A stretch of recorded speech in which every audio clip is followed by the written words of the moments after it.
उपन्यास गुनाहों का देवता के रचनाकार धर्मवीर भारती आधुनिक हिंदी के एक भावुक कवि, कथाकार, निबंधकार और सामाजिक विचारक भी थे। साथ ही साथ वे धर्मवीर पत्रिका के संपादक भी थे। बहुमुखी प्रतिभा के धनी भारती जी को उनके नाटक अंधा युग के लिए भी जाना जाता है।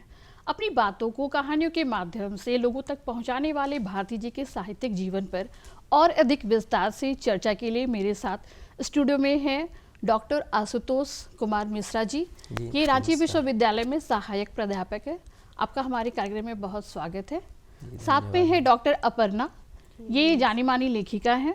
आपका भी हमारे कार्यक्रम में स्वागत है। अपर्णा जी, सबसे पहले मैं आपसे जानना चाहूँगी कि भारती जी का नाम लेने से ही हमारे सामने उनकी कौन सी उपन्यास आती है और इसके क्या कारण है? भारती जी की एक नहीं कई रचनाएं हैं जो मेरी आंखों के सामने आती हैं, जिनमें समाज, परिवार, धार्मिक स्थिति, पारिवारिक स्थिति, राजनीतिक स्थिति, सांस्कृतिक परिस्थितियों को देखकर, उस समय समाज में आए बदलाव को देखकर धर्मवीर भारती जी का मन उद्वेलित और द्वरित भी होता था। उनकी रचना गुनाहों का देवता को देखें, वर्तमान में लेकर स्त्रियों पर लिखी गई कनुप्रिया को देखें, सूरज का साथ घोड़ा में देखें, तो उस समय समाज में जो अपराध की प्रवृत्ति बढ़ी हुई थी, लोगों में जो निराशा था, उनको लेकर उनके मन में बहुत विक्षोभ था और उन्हीं पर उन्होंने कटु आलोचना की है। जी, उनकी दो उपन्यास काफ़ी महत्वपूर्ण हैं, जिसमें एक गुनाहों का देवता लोकप्रियता की दृष्टि से काफ़ी लोकप्रिय है और प्रयोग की दृष्टि से सूरज का सातवां घोड़ा काफ़ी महत्वपूर्ण उपन्यास है। तो इनकी दो रचनाएं काफ़ी महत्वपूर्ण और उनका नाम लेने से हमारे सामने इन दो रचनाएं निखर कर आती हैं। जी। तो उनके व्यक्तित्व में ऐसी विशेषता थी जैसे युवाएं उनसे आकर्षित होते थे, उनसे प्रेरित होते थे, तो ऐसी कौन सी बात थी जिसे आप बताना चाहेंगे? उनका जो व्यक्तित्व है वो काफ़ी संघर्षशील व्यक्तित्व के हैं और कभी हारना पसंद नहीं किए। अपने आप को मजबूती के साथ हमेशा आगे बढ़ाने का प्रयास किए और संघर्ष हमेशा करते रहे। जी। उनके लाइफ में बहुत सारी परेशानियां भी आई। बचपन में पिताजी का साया चल जाने के बाद आर्थिक परेशानी से भी जूझना पड़ा। इसके बावजूद भी उन्होंने कभी हार नहीं स्वीकार की, टूटे नहीं हुए। इसलिए उनका व्यक्तित्व एक संघर्षशील व्यक्तित्व और आत्मविश्वास, जी, वही युवाओं को आकर्षित करता है।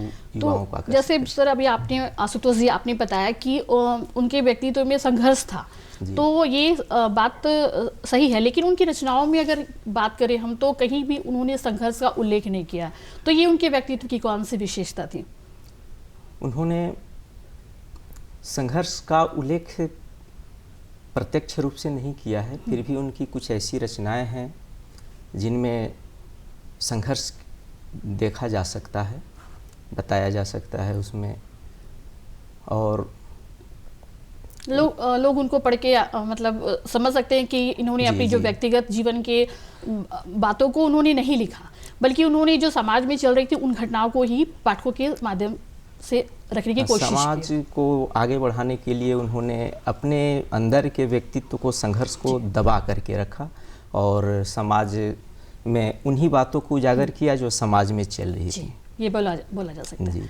अपर्णा जी, उनके व्यक्तित्व में ऐसी कौन सी विशेषता है जिसके कारण उनके उपन्यास को लोग बार बार पढ़ने की इच्छा रखते हैं? वो धर्मवीर भारती जी विराट व्यक्तित्व के आदमी रहे हैं। उनकी रचनाओं में बहुत सारी समाज को लेकर उन्होंने जो विद्रोह प्रकट किया वो युवाओं के लिए प्रेरणादायी हैं। वो बहुत सारे युवकों के लिए एक शिक्षा का काम करते थे। उन्होंने बहुत सारे युवकों को ये साहित्य से जोड़ने का प्रयास किया, जो कि एक सराहनीय है। जी, तो उनके बचपन की ऐसी कौन सी घटना थी जो उनके भविष्य का आकलन कर रही थी? भारती जब बहुत कम उम्र के थे तो उनके पिता का देहांत हो गया था, लेकिन उनका परिवार मध्यवर्गीय परिवार था, लेकिन उनमें शिक्षा का महत्व था और वो उन्हें बचपन से ही पढ़ने का बहुत शौक़ था। जब उन्हें पैसा, वही देवदास फिल्म देखने के लिए उन्हें पैसा दिया गया था, तो फिल्म देना देखकर उसे उन्होंने किताब खरीद कर लाई। इससे पता चलता है कि उनकी रुचि साहित्य के प्रति बहुत ज़्यादा थी और शब्द और समाज उनके प्रिय विषय थे और शब्दों के माध्यम से ही उन्होंने साहित्य की रचना की, जो कि सबके सामने एक प्रेरणा का काम करता है। एक और घटना इसमें है, जैसे कहीं वो रास्ते से जब जा रहे थे तो एक लाउड स्पीकर साउंड बज रहा था, जी। दुख के दिन बीतते नहीं। तो इस गाने से उन्होंने काफ़ी प्रेरणा ली और अपने जीवन को ही बदल डाला। साहित्य के क्षेत्र में संघर्ष को लेकर के आगे बढ़ना प्रारंभ कर दिया। जी। तो ये दो घटनाएं उनके व्यक्तित्व को निखारती हैं। जी। और भारती जी हमेशा अध्ययन और यात्रा को महत्व देते थे, तो ये क्यों, आखिर इनके कारण क्या थे और कैसे यात्रा हमारे जीवन को प्रभावित करती है और हमारी लेखनी को भी प्रभावित करती है?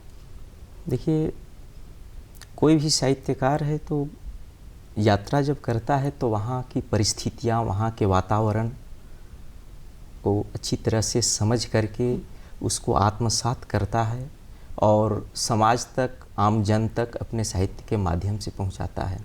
इसलिए यात्रा को ज़्यादा महत्व देते थे। यात्रा में जाकर के, अब जैसे मुक्ति वाहिनी की गुप्त यात्रा पर बांग्लादेश की यात्रा के लिए गए और वहाँ के युद्ध का जो यथार्थ चित्रण था उन्होंने अपने लेखनी के माध्यम से आम जन तक पहुँचाने का प्रयास किया। इसके साथ साथ वे अमेरिका, यूरोप, अन्य जगह की यात्रा पर गए तो वहाँ के वातावरण, वहाँ के लोगों से मिलना और वहाँ के यथार्थ चित्रण साहित्य का करना, इसलिए वो यात्रा को ज़्यादा महत्व देते थे। और अध्ययन को भी महत्व हाँ, देते थे। अध्ययन जब तक हम करेंगे नहीं तब तक नए चीज़ों को समाज में नहीं ला पाएंगे। नए नए चीज़ों को जोड़ना, समाज तक पहुंचाना, आम जन तक पहुंचाना और समाज में एक क्रांति लाना, उसके लिए अध्ययन निरंतर करते रहना आवश्यक होता है। इसीलिए वो अध्ययन को और यात्रा को महत्व देते थे। अपर्णा जी, भारती जी ने अपने उपन्यास गुनाहों का देवता में क्यों गुनाह करने वाले लोगों को देवता की संज्ञा दी है? गुनाह करने वाले बच जाते थे और जो अच्छे होते थे उन्हें सज़ा दी जाती थी। समाज में बहुत बड़े वर्ग, जैसे शोषित वर्ग के लोग को जो पीड़ित हैं उन्हें और पीड़ा दी जाती थी। जैसे कि मुट्ठी भर साधन संपन्न लोग उन पर अत्याचार करते थे और अपराध करते थे, करवाते थे, लेकिन सज़ा उन्हें नहीं मिलती थी। जबकि सज़ा व्यक्ति को न मिलकर समाज को दी जानी चाहिए, क्योंकि उन्होंने ही ऐसा स्वरूप तैयार किया था जहाँ अपराध उत्पन्न होते थे। तो इसने इसका जो गुनाहों के देवता का जो नायक चंदर है वो भी प्रेम करते हुए भी एक दिन, गुनाह करते हुए एक दिन संवेदनशील हो जाता है और प्रेम से अपने आप को विलग कर लेता है, जबकि साधन संपन्न लोग ऐसा नहीं कर सकते। इसलिए उन्होंने उनको देवता की संज्ञा दी है। देवता की संज्ञा दी। एक बात इसमें और ये हो सकता है, जैसे सुधा के प्रति चंद्र का जो प्रेम है वो निश्चल प्रेम है, निस्वार्थ भाव का प्रेम है। वह अपने प्रेम को व्यक्त नहीं कर पाता, ये उसकी पहली गुनाह है। जी।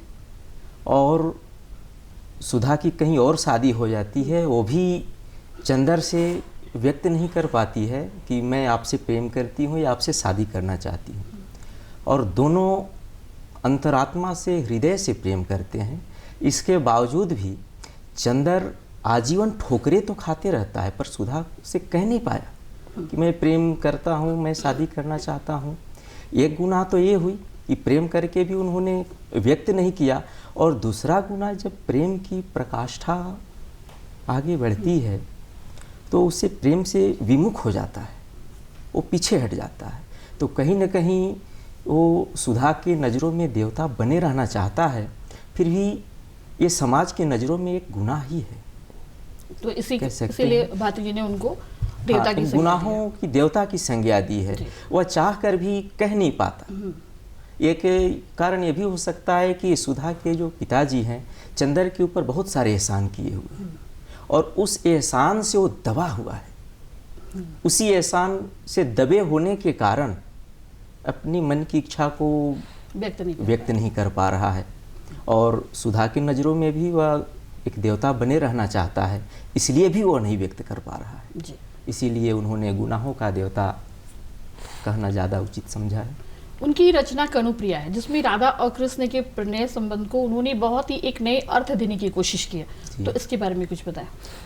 उनकी जो रचना कनुप्रिया है, इसमें भारती जी एक स्त्री की मन स्थिति को उभारने की कोशिश की है। एक स्त्रियां क्या क्या सोच सकती हैं, उनकी मन में क्या क्या बातें आ सकती हैं, ये उन्होंने प्रिया के माध्यम से समाज तक पहुंचाने का प्रयास किया है। कह सकते हैं कि भारती जी एक स्त्री की मन की दशा को स्पष्ट चित्रण करने का प्रयास किया है, उनकी भावनाओं को व्यक्त किया है जी।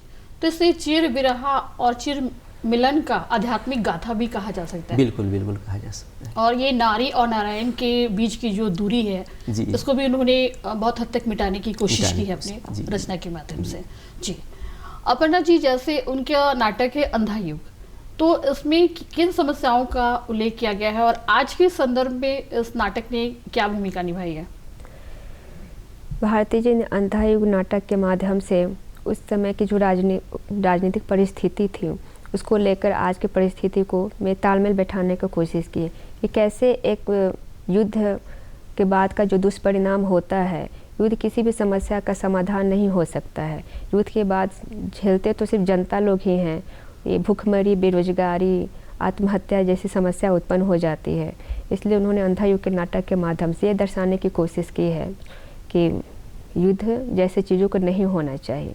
जी सूरज का सातवां घोड़ा लघु उपन्यास ही उसे कहा जा सकता है और उस पर फिल्म भी बन चुकी है। जी जी। तो क्या इसे बहुत सारी कहानियों के बदले में एक कहानी की संज्ञा दी जा सकती है?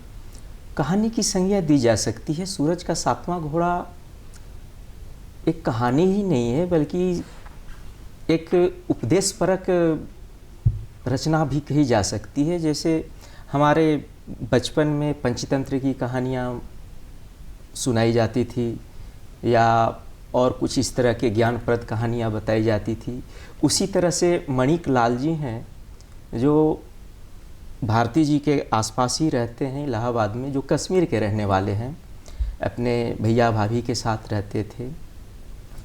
मणिक लाल जी अपने यहाँ एक दरबार लगा करके प्रतिदिन एक एक कहानियाँ सुनाते हैं लोगों को और इसमें इन्होंने उस समय के तत्कालीन सामाजिक विसंगतियों को दिखाया है।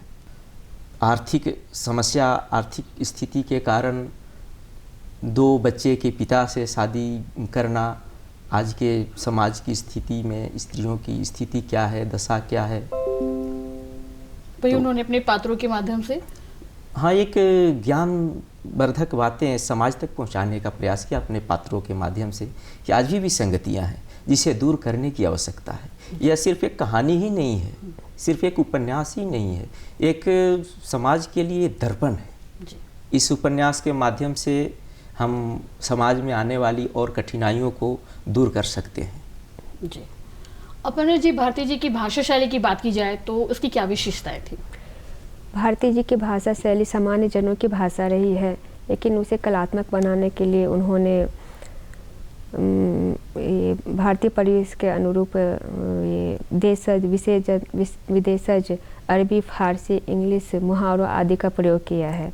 उनकी शैली का आकर्षण काव्यात्मकता, रागात्मकता, संवेदनात्मकता के कारण आकर्षण बन पड़ती है। काव्य यात्रा दूसरा सप्तक से शुरू हुई ऐसा माना जा सकता है, तो इसकी क्या विशेषता थी और दूसरा सप्तक में उनकी जो कविताएं थी उसके बारे में कुछ बताएं। दूसरा सप्तक के माध्यम से ही अपने साहित्य की यात्रा का प्रारंभ किया उन्होंने और भारती जी की ज़्यादातर रचनाएं दूसरे सप्तक में ही प्रकाशित हुई हैं। तो इसमें उनकी जो उपन्यास की तो बात हम लोगों ने की, तो सामाजिक जो समस्याएं थी उनको उन्होंने उजागर किया। तो कविताओं में उन्होंने ऐसे कौन से समस्या या तो फिर किस विधा में लिखी, इसके बारे में कुछ बताएं।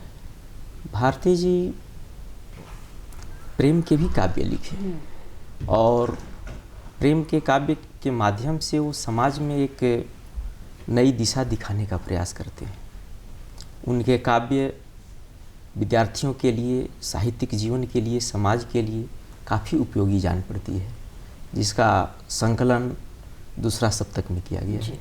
तो उनकी क्या कहा जा सकता है कि उनकी कविताओं में प्रेम और मस्ती दोनों का पुट देखने को मिलता है? जी बिल्कुल, उनके काव्य प्रेम भी है उनके काव्यों में और उनके काव्यों में मस्ती भी है और साथ साथ ज्ञानवर्धक बातें भी हैं, समाज को एक नई दिशा देने वाली बातें भी हैं और अपनी रचनाओं के माध्यम से कुछ नया करने का भी उन्होंने प्रयास किया जो इससे पहले की काव्यों में नहीं हुआ करती थी। जी, तो अगर उनकी पारिवारिक पृष्ठभूमि की बात की जाए तो ऐसी कौन सी घटना थी या तो फिर कैसे उन्होंने लिखना शुरू किया? होनहार वीरवान के होत चिकने पात हैं, जिनके अंदर एक प्रतिभा होती है, योग्यता होती है, वो बचपन में ही दिखने लगती है। जी। इसलिए प्रारंभिक जीवन से ही, जैसे बचपन में आर्थिक तंगी के कारण उन्होंने फिल्म न देख करके शरद चंद्र पर लिखी हुई उपन्यास को ही उन्होंने खरीद लिया। इसके साथ साथ उनके परिवार का एक माहौल ये था कि माताजी उनकी आर्य समाज से जुड़ी हुई थी, उसका प्रभाव रहा। और शरद चंद्र उनके प्रिय साहित्यकार थे, राइटर थे, उनकी किताबें वो पढ़ा करते थे। साथ ही साथ वे रामायण, महाभारत, गीता आदि का भी अध्ययन किया करते थे। इन सभी कारणों से उनके अंदर एक लेखनी की प्रवृत्ति जगी कि हम भी कुछ समाज को दे सकते हैं, हम भी कुछ नया कर सकते हैं, अच्छा कर सकते हैं। इसलिए उन्होंने साहित्य के क्षेत्र को चुना, साहित्य में उन्होंने अच्छा योगदान भी दिया और उनकी साहित्यिक रचनाएं सालजयी नहीं बल्कि कालजयी हैं, युगों युगों तक चलती रहेंगी। जब तक हिंदी साहित्य रहेगा, धर्मवीर भारती का नाम रहेगा। जी। अपर्णा जी, क्या ये कहा जा सकता है, जैसे आशुतोष जी ने बताया कि प्रारंभिक जीवन में ही उनके पता चल गया था कि वो मतलब किताबों से उनका लगाव था, अध्ययन यात्रा ये था, तो क्या ये कहा जा सकता है कि उनका साहित्य लोगों से संवाद करता है? जी, ये सच है कि उनका साहित्य लोगों से संवाद करता है, क्योंकि उन्होंने जो भोगा उसी को लिखा।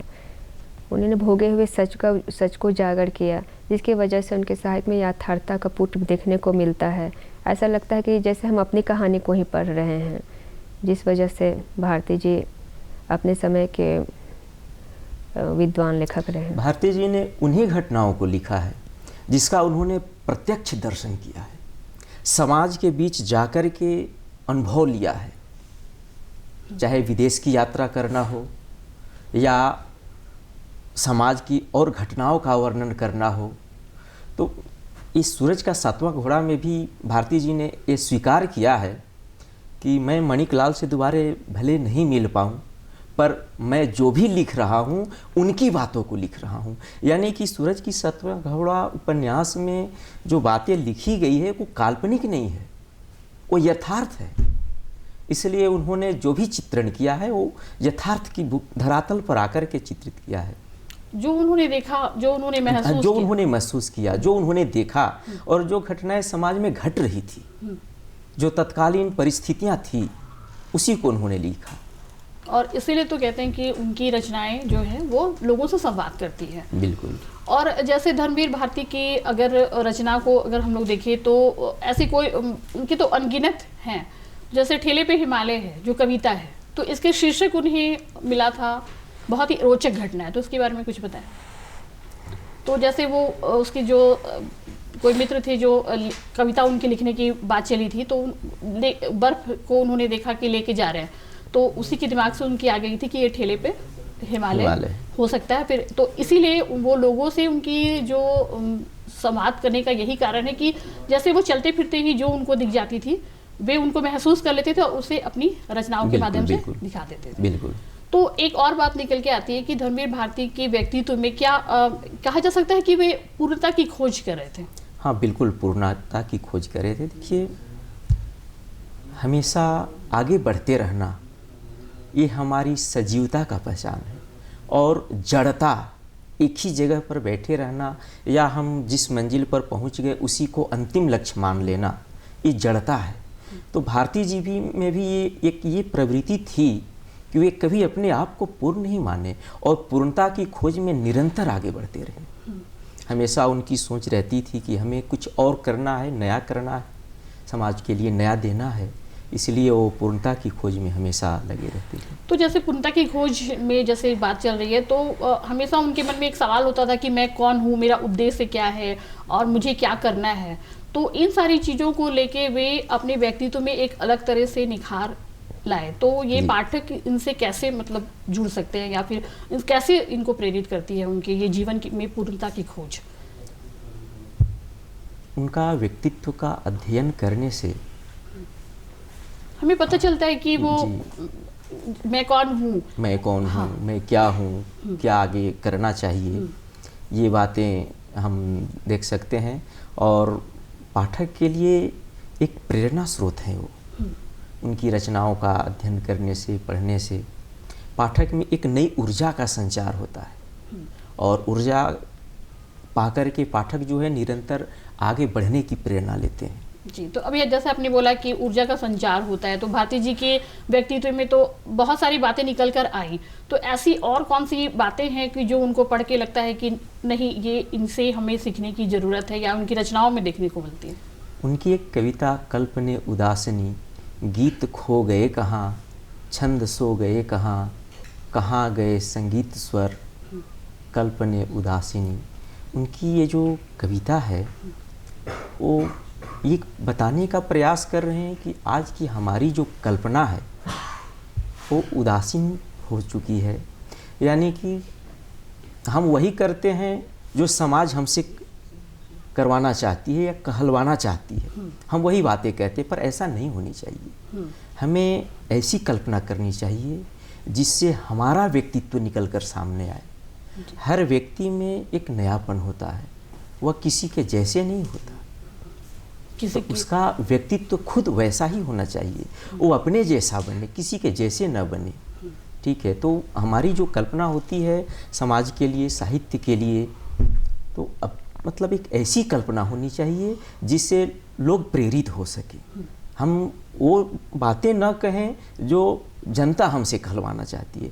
आज के नेता लोग वही करते हैं जो जनता चाहती है, करवाना चाहती है, या और भी क्षेत्र में, पर ऐसा नहीं होनी चाहिए। हमारी कल्पना जो है यथार्थ हो, तभी वो आदर्शवादी होनी चाहिए। जी, अपर्णा जी, जैसे भारती जी ने अनगिनत रचनाएं लिखी, हम लोगों ने उन पे बहुत सारी बातें भी कर ली, तो लेकिन एक चीज़ है जो वो अपनी कहानियों और पात्रों के माध्यम से भी समाज में क्या संदेश देना चाहते थे, क्योंकि उनकी जितनी भी रचनाएं हैं सब में हम लोगों को एक सीख मिलती है, तो इसे आप कैसे देखती हैं, आपके दृष्टिकोण से बताएं। भारती जी की तो सारी रचनाएं ही प्रेरणादायी हैं।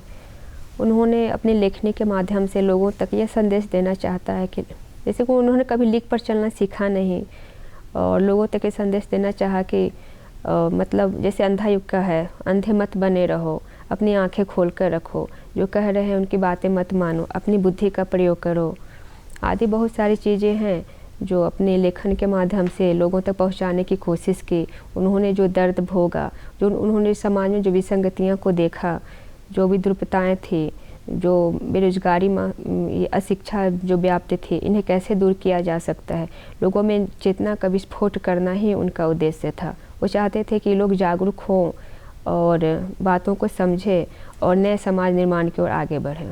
तो ये उन्होंने अपने पात्रों के माध्यम से लोगों दिखलाने की कोशिश की है। ये कहना देखिए गलत नहीं होगा कि लीक गाड़ी चले, लीक चले कपूत, और लीक छोड़ तीनों चले, शायर शेर सपूत। इसीलिए उन्होंने पुरानी परंपरा को छोड़ करके एक अपना नया रास्ता बनाने का प्रयास किया उन्होंने। जी, तो ये कहा जा सकता है उनकी रचनाओं को पढ़कर। जी, अपर्णा जी, जैसे उनकी रचना थी अंधा युग, तो हम लोगों ने उन पे काफ़ी बातचीत की, लेकिन जो मेन समस्या है तो वो क्या थी और क्यों उनको लगा कि मुझे अंधा युग लिखना चाहिए?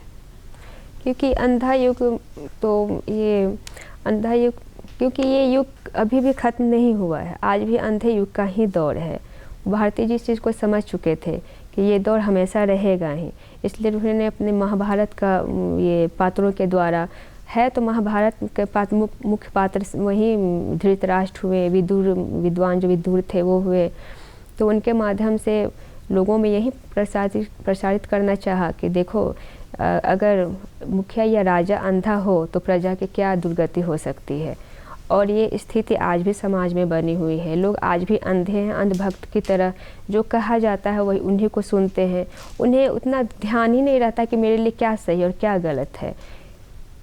बस भारती जी यही चाहते थे कि उन सारी समस्याओं को, हाँ, समझ को कि आप लोग अपने भी बुद्धि का वही प्रयोग करें, क्योंकि ज़रूरी नहीं कि जो हमारा जो नेता हो, जो शासक हो, वो सही ही कर रहा हो, वो आपका शोषण कर रहा है, इस पर ध्यान दें। अंधभक्ति चलती रही तो आने वाला समय बहुत विध्वंसकारी हो सकता है, इसलिए जनता जागरूक रहे, अपनी आंखें खोल कर रखे और अंधभक्ति न दिखलाएं।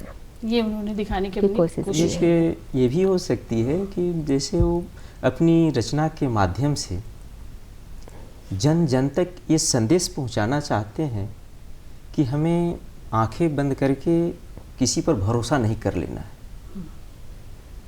इसलिए उन्होंने इस साहित्य की रचना की और इसमें इस मार्मिक ढंग से सारी बातों को लिखा कि हमें आंखें बंद करके किसी की भी बातों को नहीं माननी है, चाहे क्षेत्र कोई भी हो, राजनीति का क्षेत्र हो, एक छोटा सा विद्यालय ही क्यों न हो, जो शिक्षक कह रहे हैं वही सत्य है, ऐसा मान लेना ये सही नहीं होगा। जी। इसके विनाशकारी परिणाम हो सकते हैं। इन सारी चीज़ों पर हमारा ध्यान आकृष्ट कराने की बिल्कुल बिल्कुल। भारती जी का मुख्य उद्देश्य ये रहा होगा कि ये जो रचना उनकी है घर घर तक पहुँचे और लोग समझें कि हमारा उद्देश्य क्या है, हमारे कार्य क्या हैं, हमें किस प्रकार से समाज में रहना चाहिए, समाज की किन बातों को हमें त्यागना चाहिए और समाज में किन बातों का होना ज़रूरी है। किस तरह से हम आज भी पुरानी बातों को आंखें बंद करके चुपचाप स्वीकार करते आ रहे हैं। मतलब आज के युग भी धृतराष्ट्र के युग के समान ही अंधा ही है, जो सत्य को नहीं समझ पा रहा है, सत्य को पहचान नहीं पा रहा है। और एक इसमें मैं भी जोड़ना चाहूँगी कि भाई भतीजा जो है उस बिल्कुल पे बिल्कुल। जो आप जी, छूट गई बिल्कुल। थी आपसे, तो शायद ये भी उस और भी हमारा ध्यान उन्होंने आकृष्ट कराने की कोशिश की है इस नाटक के माध्यम से। जी, कहीं ना कहीं भाई भतीजावाद और परिवारवाद हर जगह है। ठीक है, तो अब जैसे खेलों में भी है, जो प्रतिभाशाली खिलाड़ी हैं उनको अवसर नहीं मिल पाता है, वो पिछड़ जाते हैं, और जिनमें कोई योग्यता नहीं है पर उनके परिवार वाले सिलेक्शन कमेटी में है, उनका सिलेक्शन हो गया, वो जाते तो हैं देश का प्रतिनिधित्व करने, लेकिन परिणाम पराजय आता है। तो ये भाई भतीजावाद, परिवारवाद यदि समाप्त हो जाए तो जो फिर प्रतिभा है वो निखर के सामने आएगी, प्रतिभा सामने आएगी, और तभी हमें इस अंधे युग से बाहर निकल पाएंगे। या अभी भी कह सकते हैं कि अभी का युग भी एक अंधा युग ही है। जी बिल्कुल। आप लोगों ने भारती जी के बारे में बहुत अच्छी अच्छी बातें बताई। उम्मीद करती हूँ कि लोग बहुत ही लाभान्वित होंगे। कहा जा सकता है कि भारती जी ने अपनी लगभग हर कहानियों को बहुत ही सरल शब्दों में लिखा। उनकी कहानियां लोगों से संवाद करती हैं और कहानियां और पात्र तो ऐसे लगते हैं जैसे वे हमारे सामने ही है और घटनाएं हमारे सामने घटित हो रही हैं। और यही एक खूबी है कि जो भारती जी को लोग बार बार पढ़ना चाहते हैं। कार्यक्रम में बस इतना ही। आगे के कार्यक्रमों के लिए बने रहें आप दूरदर्शन के साथ। दीजिए मुझे इजाजत। नमस्कार।